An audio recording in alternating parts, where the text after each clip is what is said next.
ये मोदी सरकार को डर है, हम सत्ता से जाने वाले हैं, इसीलिए 10 साल से जो सत्ता पार्टी राज कर रही है उसे अलायंस करना पड़ रहा है। क्यों तुमने काम नहीं किए थे? क्या तुमने बेरोजगारी फैलाई है? क्या तुमने महिलाओं का सम्मान नहीं किया किसी देश में? क्या तुमने पहलवानों का शोषण जो है अपने सांसदों से करवाया है? क्या आपने मणिपुर में नग्न कम महिलाएं घुमाई है? इसीलिए आपको कहना पड़ रहा है कि मैं जो है दोबारा प्रधानमंत्री बन के आऊंगा।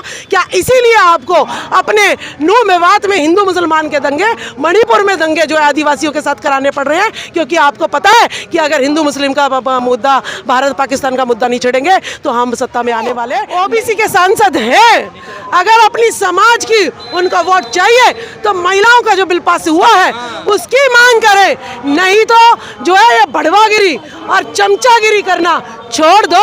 काशीराम जी ने चमचागिरी जो है युग लिख के किताब लिख रखी है कि जितने चमचे हैं ये इस बहुजन समाज की गले। हिंदू राष्ट्र, मुझे तो संविधान चाहिए, मैं सबके बराबर हूँ। अगर मैं पढ़ गई हूँ तो मैं अगर कमा रही हूँ तो मैं सबके बराबर हूँ, मुझे ना चाहिए हिंदू राष्ट्र। जया बहादुरी, अब कंगना रनौत, पहले तो अश्लीलता परोसो, जवानी ढल जाए तो पार्लियामेंट में इन सांसदों पे माया जाल चलाओ, ये चले।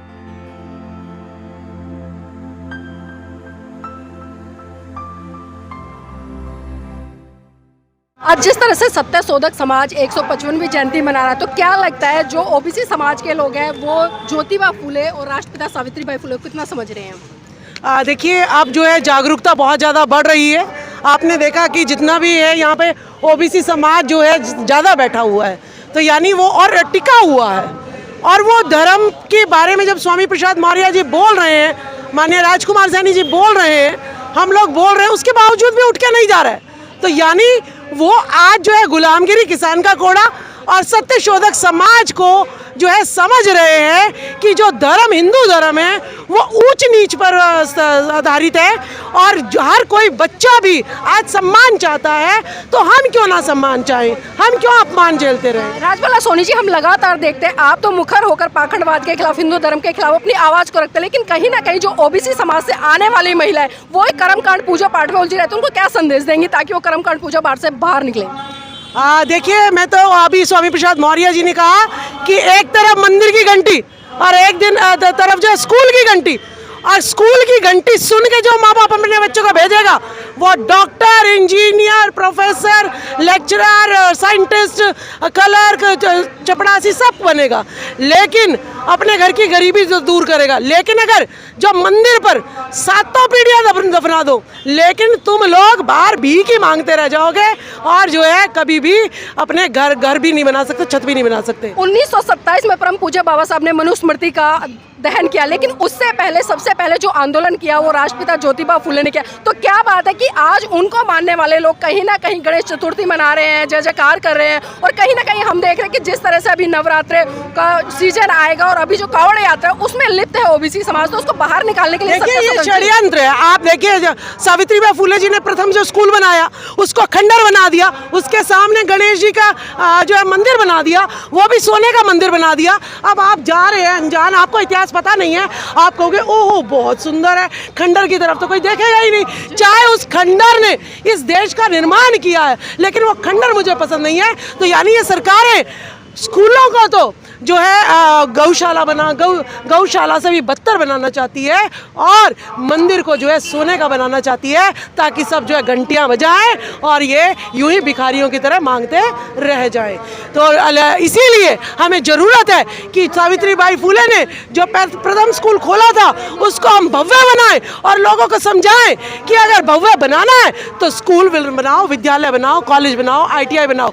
हर गली में मंदिर बनाने की जरूरत नहीं है, हर गली में स्कूल बनाने की जरूरत है, हर मोहल्ले में एक कॉलेज बनाने की जरूरत है, ITI बनाने की जरूरत है, लाइब्रेरी बनाने की जरूरत है, प्रयोगशालाएं बनाने की। मेहनत कर रहे हैं लेकिन पिछड़े जागरूक होते नजर नहीं आ रहे, आखिर क्या वजह है? देखिए, ऐसा कह नहीं सकते, पिछड़ों के बहुत सम्मेलन अब चल रहे हैं, और अभी भी प्रजा समाज के जो है मुखिया आए थे, उन्होंने कहा कि ज्योतिबा फूले सबके हैं, क्योंकि उन्होंने हमें शिक्षा की ज्योति दी, उन्होंने अंधविश्वास और पाखंडवाद को हटाया। तो ओबीसी अब जाग रहा है, ऐसी बात नहीं है। संसद में तो कह रहे हैं मुल्ले, कटवे, आतंकवादी, उग्रवादी, ये पिछड़े तो हैं। देखिए, वो है दलाल, बीजेपी के गुलाम, क्यों? अगर बीजेपी ने जो कह दिया वो अगर नहीं बोलेंगे तो अगली बार उनकी सांसद की टिकट जो है काट जाएगी।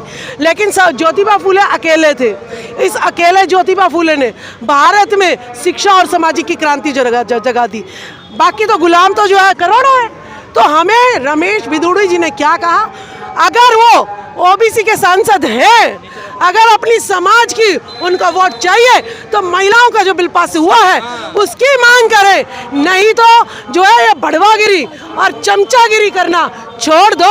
काशीराम जी ने चमचागिरी जो है युग लिख के किताब लिख रखी है कि जितने चमचे हैं ये इस बहुजन समाज की गले काट रहे हैं। पिछड़ी महिलाओं को आरक्षण दो, कोटे में कोटा, उनकी औकात है भाई। बीजेपी के क्या है वो, आरएसएस मनुवादियों के क्या है वो, एक सांसद ही तो हैं, टिकट भी उन्होंने भीख में दे रखी है।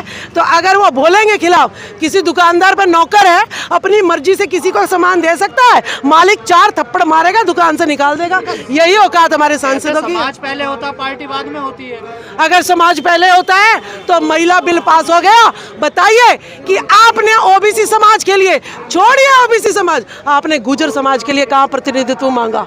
लेकिन राजसैनिक जिस तरह से 50% भागीदारी है और हिस्सेदारी है महिलाओं की, लेकिन 33% आरक्षण, तो कहीं ना इंसाफी तो नहीं है। देखिए, ब्राह्मण व्यवस्था में कहा ही गया है कि महिलाएं पाप की योनि है, सबसे नीच है। ये तो समझिए कि प्रतिनिधित्व ये हमें 33 के भी जो है ना दे रहे हैं, वो भी किसको दे रहे हैं? उसमें जो है SC ST OBC का तो कोई प्रतिनिधित्व है नहीं। ये भी अपनी स्वर्णवादी मनुवादी विश्व कन्याओं के लिए आरक्षण इन्होंने दिया है। अभी उनके लिए ही सोचा है कि ये विश्व कन्याएं हमारे काम आएंगी, क्योंकि OBC SC ST के सांसद बन के आएंगे, विधायक बन के आएंगे, उनको लुभाने के लिए कुछ तो विश्व कन्याएं इनको चाहिए। एक तरफ तो आगे से आरक्षण की बात करते हैं, लेकिन दूसरी तरफ पीछे से आरक्षण छीन लेते, तो ये दोहरा मापदंड कैसा है? भाई आरक्षण दिया है, अब आरक्षण दिया 10% EWS सुदामा कोटा अपने लोगों को, तो आरक्षण की बात करेंगे तो अपने लोगों को देंगे और तुम्हारा काटेंगे। ठीक है, इसी तरीके से महिलाओं का बिल पास हुआ है तो उनकी महिलाओं का बिल पास हुआ है, तुम्हारा थोड़ी ना पास हुआ है। तुम्हें बोलने का अधिकार है क्या? तुम्हें मांगने का अधिकार है। हम शूद्र हैं, हम सेवा के लिए बने, इसीलिए हमारे लिए कोई अधिकार नहीं है। इसीलिए सत्यशोधक समाज का दिल्ली में स्थापना दिवस 150वां वर्ष मनाया गया है कि अगर तुम हमें हक अधिकार नहीं दोगे तो हम छीन लेंगे। लेकिन कहा जा रहा है पिछड़ी महिलाओं के लिए कोटे में कोटा दिया जाए, इसकी मांग हो रही है। अब देखिए क्यों नहीं दी, हम मांग नहीं, ये देने वाले तो है नहीं।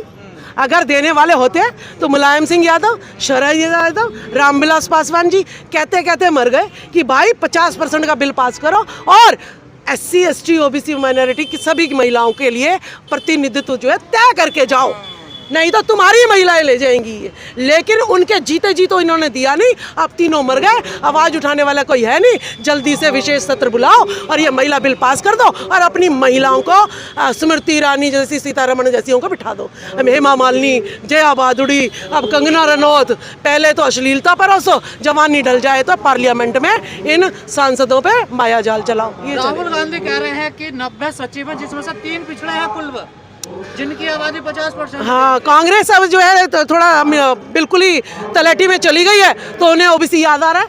बताओ तुमने अपने जमाने में कौन सा ओबीसी को आरक्षण दे दिया? ठीक है, तुम भी जो है एक सिक्के के 2 पहलू है, बीजेपी और कांग्रेस। अगर तुमने हमें आरक्षण दे दिया होता तो आज देश का ये हाल नहीं होता और आज तुम्हारी पार्टी का ये हाल नहीं होता कि जो जूते के साथ फिर रहे हो।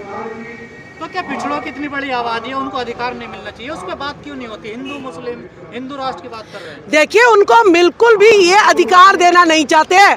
अगर 52% 1931 में जो था वर्ग, वो आज अगर गिनती कराओगे तो 62% में मिलेगा और SC ST समाज 22.5% है। 90% लोग अगर एक हो गए तो इन्हें तो देश छोड़ना पड़ जाएगा। तो ये पागल है क्या सत्ता छोड़ेंगे? तो इसीलिए ये ओबीसी को बिल्कुल भी प्रतिनिधित्व देना नहीं चाहते। 90% लोग एक होकर रहे, हर कोई जाति के आधार पर बटाओ, हर कोई संगठन के आधार पर बटाओ। भाई इन्होंने इतना 5000 साल पुराना मकर जाल है, इसको तोड़ना आसान है। आज मेरे ये सोशल मीडिया जो मेरा बंधु आया है, ये आज हमारी आवाज़ पहुंचा रहा है, ये गांव की आवाज़ पहुंचा रहा है, ये महिलाओं की आवाज़ पहुंचा रहा है। तो आज हमारी आवाज़ पहुंच रही है ना, पहले जो मीडिया था सारा जो है इनका बिकाऊ मीडिया था, वो चाहे हमारी नग्न घुमा दो महिलाओं को नहीं दिखाता था, आज करके दिखाए ना। गड़े को अगर हाथ लगा के कोई मार देता इंद्र मेघवाल को तो सारा भारत जो है जान जाता है इस बात को, ठीक है। तो आज में परिवर्तन है और बाबा साहब ने कहा था 21वीं सदी हमारी है। वो तो ये जब तक सोशल मीडिया यूं ही चलता रहा तो हम जो है एक ना एक दिन अपनी सत्ता ला के देंगे, बहुजनों की सत्ता आएगी। आप कह रहे हैं कि लगातार 21वीं सदी हमारी होगी, बाबा साहब ने कहा था। जिस तरह से लोग लोकतंत्र को बचाने की बात करें, संविधान को बचाने की बात करें, बहुजन इकट्ठे होने की बात, लेकिन हम देख रहे हैं कि संसद में दिन दहाड़े जिस तरह से बसपा के सांसद के खिलाफ इतना आतंकवादी एक जहर उगला जाता है, उसको किस तरह से देखिए डर है ना, ये मोदी सरकार को डर है, हम सत्ता से जाने वाले हैं, इसीलिए 10 साल से जो सत्ता पार्टी राज कर रही है उसे अलायंस करना पड़ रहा है। क्यों तुमने काम नहीं किए थे? क्या तुमने बेरोजगारी फैलाई है? क्या तुमने महिलाओं का सम्मान नहीं किया किसी देश में? क्या तुमने पहलवानों का शोषण जो है अपने सांसदों से करवाया है? क्या आपने मणिपुर में नग्न का महिलाएं घुमाई है? इसीलिए आपको कहना पड़ रहा है कि मैं जो है दोबारा प्रधानमंत्री बन के आऊंगा। क्या इसीलिए आपको अपने नू मेवात में हिंदू मुसलमान के दंगे, मणिपुर में दंगे जो है आदिवासियों के साथ कराने पड़ रहे हैं? क्योंकि आपको पता है कि अगर हिंदू मुस्लिम का मुद्दा, भारत पाकिस्तान का मुद्दा नहीं छेड़ेंगे तो हम सत्ता में आने वाले नहीं है। इसीलिए ये डर सता रहा है, इसीलिए ओबीसी को आगे करे जा रहा है। चाहे नू मेवात का मोनू यादव हो, बिट्टू जो है पंचाल हो, और चाहे अरुण सैनी स्वामी प्रसाद मौर्य पे जूता फेंकने वाला हो, और चाहे फरीदाबाद में ओबीसी का हो, ये और जो है रमेश बिदुड़ी जी हो, इन्हीं के हाथ में जो है धर्म की लड़ाई करने के लिए भाईचारे से बिड़वा दिया है। तुम कहाँ हो? तुम अगर सच्चाई नहीं है जिस तरह से अभी तक गाँव में, शहर में, ट्रेन में, स्कूल में देखने को मिलती थी, अब तो संसद भवन तक पहुँच गई है ये। देखिए यानी संसद भवन तक पहुंच गई तो इनका मतलब इनके यहाँ पे तलवार अटक गई है। पहले हमारे थी, अब इनके पे तलवार अटकी हुई है। भाई संसद में ही कहलवाएंगे तब जाके देश सुनेगा, नीचे तो अरे नफरत, इनकी जो शहनशाही नफरत वही तो टिकी हुई है। जिस दिन इन्होंने भाईचारा बना दिया, 90% समाज इकट्ठा हो गया, तो इनको तो देश छोड़ना पड़ जाएगा। जैसे इनके पूंजीवादी लोग लाखों लाखों करोड़ों रुपया लेके भाग गई है, तो ऐसे इनको भी भागना पड़ जाएगा। संसद में कोई कार्रवाई नहीं हुई अभी तक, देखिए। तो भाई जब बुलवाया, सरकार जिसकी उसी ने तो बुलवाया है, वो अपने सांसद पे अगर कोई कार्रवाई कर देंगे तो दूसरा सांसद थोड़ा ना बोलेगा इनके। अभी तो चुनाव 2024 में बहुत दूर ही है, हिंदू मुसलमान और करवाना है अभी तो फिर वो बकरे कहाँ से लाएंगे, ये गुलाम कहाँ से लाएंगे? तो क्या लगता है 2024 का जो चुनाव मुद्दों पर नहीं सांप्रदायिकता पर होने वाले हैं इस बार? देखिए शुरू में भी धर्म के नाम पे था और अब भी धर्म के नाम पर ही है। तो ये जो है कोई मुद्दे नहीं है, इन्हें मुद्दे लूटना था जितना देश को, वो लूट रहे हैं सारी पार्टियां, मनुवादी पार्टियां। तो हमें जो है सिर्फ और सिर्फ भाईचारा बनाना है, अपनी एकता बनानी है, सर्व समाज को इकट्ठा होना है। 90% वोट हमारे हैं, तो यानी हमारा ही प्रधानमंत्री, सत्ता शासन हमारा ही होना चाहिए। हिंदू राष्ट्र में अपनी स्थिति कहाँ पाते हैं? हिंदू राष्ट्र में हम जो है सबसे नीचे पायदान पे शूद्र। मुझे तो नहीं चाहिए हिंदू राष्ट्र, मुझे तो संविधान चाहिए। मैं सबके बराबर हूँ, अगर मैं पढ़ गई हूँ तो मैं अगर कमा रही हूँ तो मैं सबके बराबर हूँ, मुझे ना चाहिए हिंदू राष्ट्र। देखिए संविधान क्या, इन्होंने तो गौतम बुद्ध को भी देश से भगा दिया था, लेकिन क्या भाग गए क्या? हैं, कण कण में बुद्ध है, कण कण में संविधान है, ठीक है, कण कण में सम्राट अशोक और चंद्रगुप्त महान है। किस किस को निकालोगे? खुदेंगे, जितना खोदोगे वही निकलेगा, तो कुछ नहीं। लेकिन अवशेष निकलने के बावजूद भी ये लोग हिंदू मंदिर बना देते हैं। ऐसा है, बनाने दो, सारे मंदिरों को स्कूल बना देंगे, क्यों चिंता करते हो? इन्हें मजदूरी करने दो ना, कुछ तो काम करके जाएंगे, और सेवा के लिए इनको बिठाएंगे नौकर, हम इनसे पैर दबवाएंगे और अपना काम करवाएंगे। चिंता क्यों करते हो?